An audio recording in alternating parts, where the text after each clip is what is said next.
far through the hills like a river to nowhere.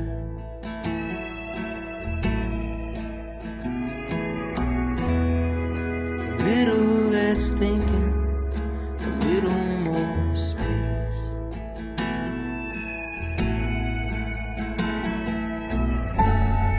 I'm doing my best,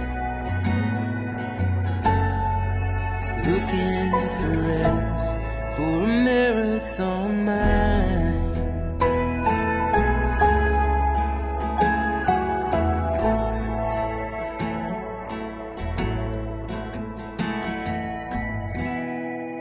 Heavy is the head that lives in the clouds.